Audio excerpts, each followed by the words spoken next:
While I believe that the double standard for Palestine exists, and I think it's very real, that threat, I don't want to exceptionalize our cause. I think the issue of Palestine is representative of a change that threatens the status quo and encompasses values that could destroy the foundations upon which repressive institutions are built.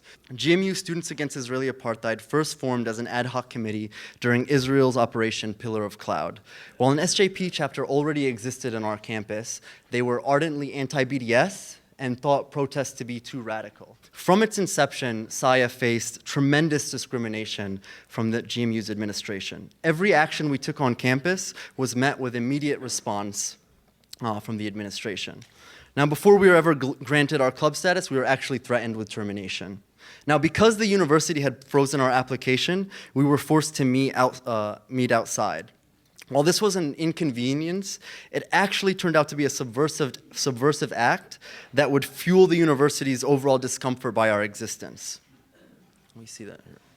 Our outdoor meetings were a public display of a growing movement to reclaim space, even if we didn't realize it at the time. And again, this is not exclusive to Palestine. We felt this subversive act in Ferguson, in Baltimore, in response to the National Guard's curfew. Because we refused to normalize with Zionist groups on campus in any way, we were accused of being dogmatic and divisive. During my time there, the only time Zionist groups would emerge was in response to Palestinian organizing.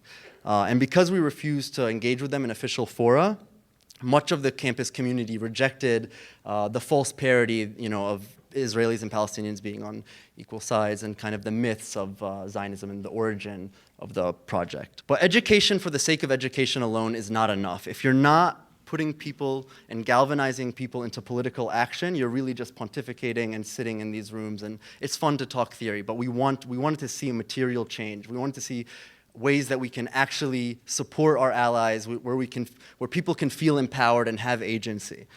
Now, certain students took notice of the administration's repressive policy reforms aimed at circumscribing our reach and agency on campus. And as a result, students who may not have been initially interested in the question of Palestine joined SAYA as they saw Palestine as a vessel to address larger issues in America today.